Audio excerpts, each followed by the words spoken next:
All right, so now we're going to do our beginner warm-up and interval training considerations. So there's a lot of the stuff that we did over there that you can still do. We're definitely going to start with jumping jacks. But one other thing that I recommend is if you are a beginner and have extra body fat to lose, start with a little extra body weight or just regular walk, and then also, do some of the jumping jacks.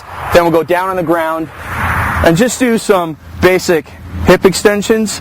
So working on the glutes here, activating those muscles. If you have a stability ball, do stability ball leg curls, and then we're going to flip over and do mountain climbers. So just this exercise, we'll do this instead of our prisoner forward lunge. So we'll do the mountain climbers and then go into a hip flexor stretch, just really short, 5 seconds, and switch over because we're stretching this area here, which we're going to use quite heavily in our intervals, whether we do walking or a little bit of jogging. So just do that stretch there. And then I'd like you to do whatever level of body weight squat you can do. So if you can just do this, just work on improving your range of motion all the time. So we've done those squats, and then I'd like you to do the Spider-Man climb. So just, do what you can. You get a little stretch at the top there, abs braced, hips low. And then if you can't do the standing leg swings, which are great, and I highly recommend you do them, you can do them just lying on the ground as well. Just getting a little stretch. So you can do all the stretches, all those leg swings for one side and then for the other. And then maybe just a little run in place, whatever you can for your level. And then rest 30 seconds and repeat that.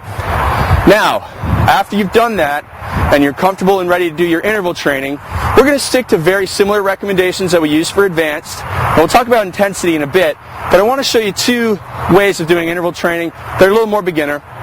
And the first one is just instead of sprinting hills, we're just going to walk them. And I want you to walk as fast as you can, going up with a nice hill. It's going to be a little less impactful on your joints rather than walking on concrete or on the sidewalk or on the road.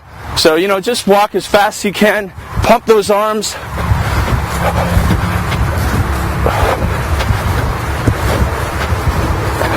And really, probably didn't need a video to see that, but what you're doing is hitting interval training at an intensity that is right for you. And I'll talk about intensity again in just in a second, but the other thing I wanted to mention was the 8-second interval, 12-second recovery. Now this is what was used in one of the most famous interval training research studies that showed interval training worked better than cardio.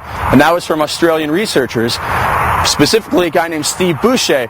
And now people always say, beginners can't do interval training, it's too intense.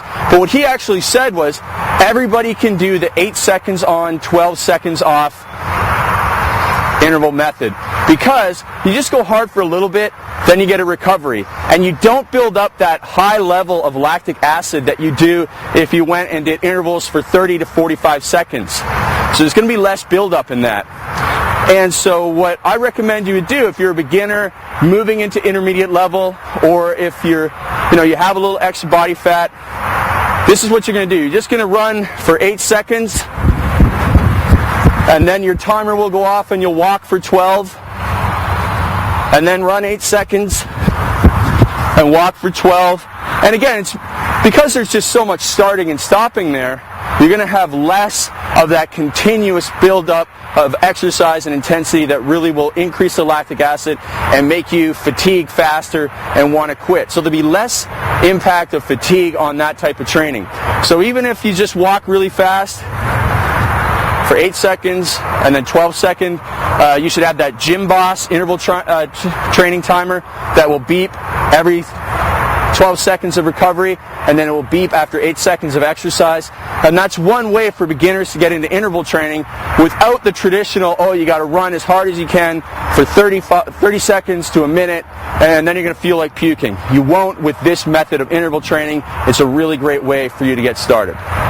So those are the beginner implications there for our interval training, just to show you that everyone can do interval training. And now to be even more specific with recommendations, I'm going to get into a little bit of a lecture here on intensity.